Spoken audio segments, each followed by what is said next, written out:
Hey everybody, Brian the Wild Armenian, rent, ride, carport, builder, mechanic, real estate investor, automotive carport mechanic, whatever you want to call me. Don't call me late for lunch. Yeah, man. You know, yesterday I was watching videos. I burned some tree limbs and stuff like that, yard debris yesterday, so I really didn't do much. Not much of anything. The day before yesterday, I did the yard. Little backstory on me, those that just tuned into my channel. I retired at 65. Boy, I tell you, like I always say, man, I wanted to retire at 62, man, when I had some money in the bank and saved up and everything's paid for. And I waited until the Medicare. And, I really, and I thought about this the other day. I'm thinking, I really didn't explain something to y'all about the Medicare. I know a lot of people have emailed me about the snipe insurance. What do you call that? Cobra? Snipe, Cobra. I adjust my hat. Anyway, I know I could have done that, and I checked into it, and whatever the prices were then. But here's the thing. I've been on this. I had colon cancer. Oh, geez, it's been, I'm a cancer survivor. I had over stage 2.5 cancer. And it's been now 12 years now, and I actually still work, and I have a symptom with my gut. Everything was reversed. Everything works normal. So just go there. I don't want to go into it. Be gross about it. But I have irritable bowel syndrome, and I know a lot of people have that. But mine is very chronic. And so I'm on this medicine called the Zest.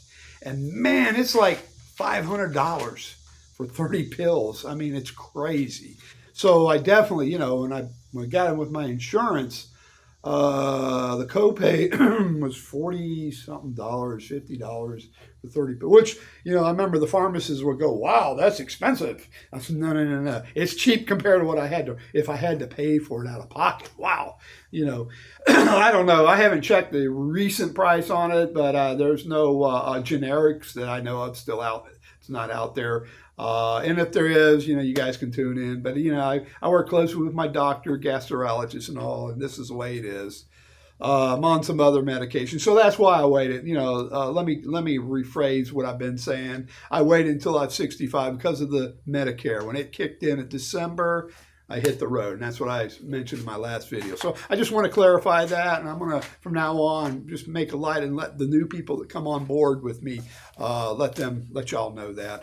But anyway, premise of this video is, yesterday when I was just not being a lazy old dog, I was watching Dave Ramsey and then I also watched Stephan's videos, and I watched a couple of them, and then I watched those two together. And, oh boy, I felt like, man, I better not make any videos anymore. I can't live up to those guys' expectation. Lordy have mercy. And it's funny, Dave's very spiritual. I don't know if Graham is. I never see that, but I respect Dave. He talks about Jesus, and he's faithful in his religion, and so am I. I do the best I can. And I believe in Scripture also. Both of those men, they're good, and I really feel that they do have a service to help people. I really do. But some people can take things wrong, like I did yesterday. And I thought about it, meditated, and prayed about it. Thought about this, and good thing I didn't make videos on knee-jerk decisions. I'd be in trouble. Well, I'm being honest now. Let me tell you, I'm being very honest. But a lot of it, they both admitted something, and I did too. This happened to me, and luck, call it luck, okay, or divine intervention. I can't even talk. In 2008, the housing market crashed. I have never seen real estate as cheap as I saw it. And I was lucky. I had a property, and I just got out of a divorce, and I had this property, and the real estate market was like going up, almost like nowadays. It is up. They call it the bubble. And I sold that puppy right when it was out here. Woo! Got out of there, got some money, because if not, I would have been homeless. Okay? Right time, right place. Divine intervention. Okay. I was a good steward to my money. I had some stuff happen that was not good in my life. You know, divorces are never good. Cancer is never good. So anyway, then '08 happened, and then right after '08, I finally, my business, a lot of farms, I did farm work. I went around, worked on farm equipment. I've been pretty good, did pretty good at that, made pretty good money. And then all my customers that had these horse farms, usually these farms, you know, they're millionaires that own these farms around Ocala, horse farms. It's a hobby. I mean, it's their hobby, these people. And when the economies start getting bad, boy, they get tight on their money and they start quit spending money, you know, close up their farm. They go back to Kentucky, New York, Canada, wherever they're at. They just close up farm, take horses away. And that's what happened. I had a stack of customers like that. I had file cards like that. And I had like, geez, I was lucky to have 1 or 2, 3 accounts, good people, and these people were solid in their wealth, you know. And usually the hunting, jumping horses, I know, those people have, I mean, big mugu money, you know, where the thoroughbred horse people, they come and go. I've seen that over the years. So that's what happened. So I went out and got myself a real job, if you want to call that. But I humbled myself and went and worked for somebody. I was self-employed all my life up until then. Now, I had odd jobs over the years. I did security here and there. I worked with Travolta and Kelly Preston and all that, with a company doing security and all that, part-time junk like that. But then I ended up getting a 8 to 5, whatever you want to call that. I didn't work 8 to 5, but, you know, a Monday through Friday job. And had good structure, had good benefits, and thank God I got cancer. Now, I don't mean I'm glad I got cancer, but thank God I had the insurance. Divine intervention again. Okay? So, nevertheless, I got taken care of, you know. I had an insurance policy where it paid me when I was sick, staying home. So that helped me out. So, when we got a nurse coming to your house every other day, you know, you don't go nowhere. You don't got no money to spend. So then I took advantage of the real estate. In 2012, yeah, I believe it's in 2012, the houses were cheap. And so I would be buying these. And I did on the side. Boy, I started at the end of the year, the income tax I had to pay, whoa, man, I was paying some taxes. And, and that's another thing, I don't want to get into it, but you always want to pay your taxes, trust me. One thing for sure, death and taxes.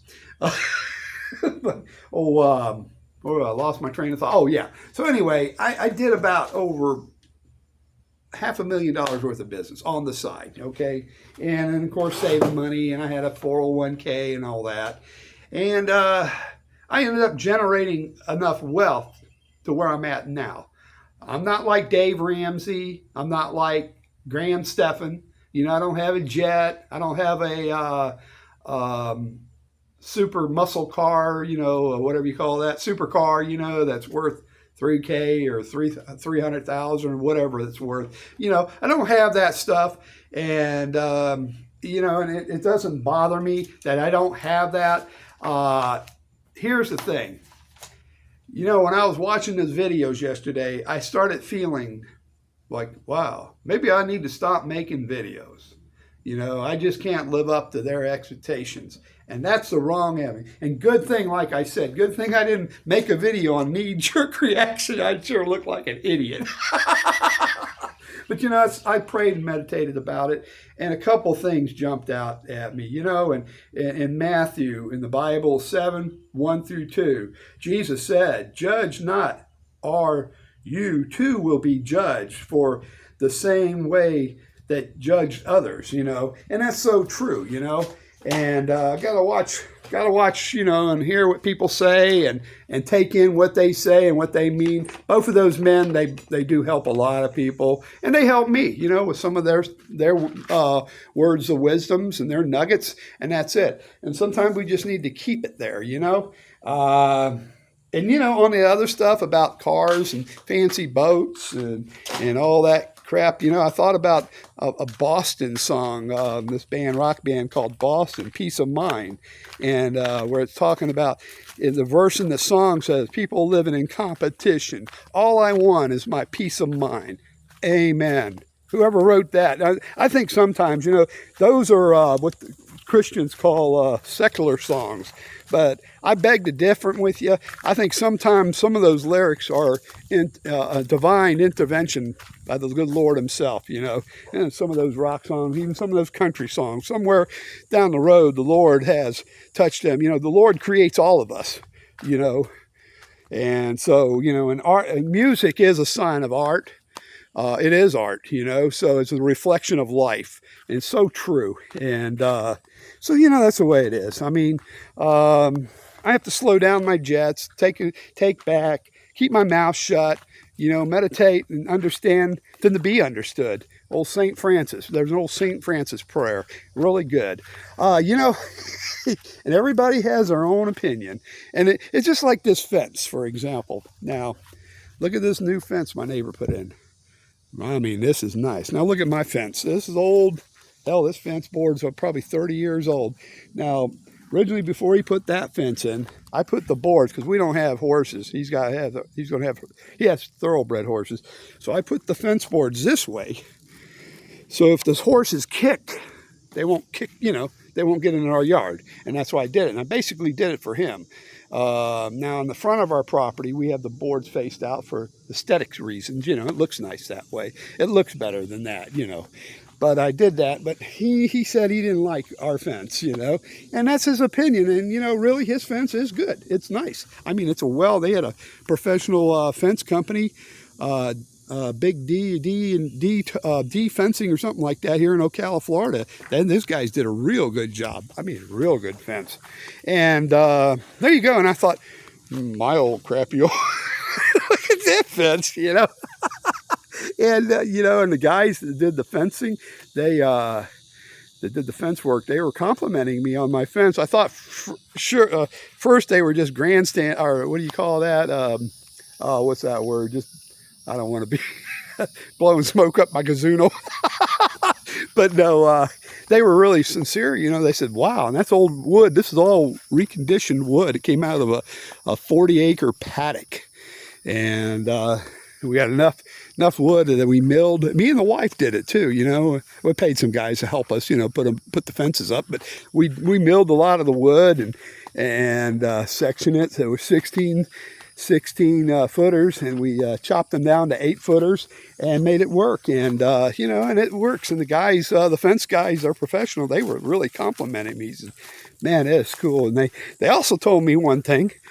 They said, that fence will be here a long time. This new wood that we got nowadays and with the pressure treating they use ain't as good as what we got here. So, that made me feel good. And I have to take care of these fence boards. A lot of them, hell, they're probably, like I said, 30 years old. But, sometimes we just got to have to replace boards here and there. The boards go whiny winky and they start popping up. And just got to take care of them. They're old, just like me. I got to go to the gym. I got to take care of myself. I got to work out, eat right, eat healthy. Try not to be stressful over videos. And, and another thing too, you guys, please like and subscribe to my channel. Give me a thumbs up and hit your notice bell somewhere there. And I'm going to try to leave links to these on my description. I'm learning this stuff. We're with this old man here. And, there's a lot of things important today. My God, Jesus, my wife, better say that. My family, my kids, my family, of course, my friends, my country, and you folks. Please, by all means, take care of yourself and God bless.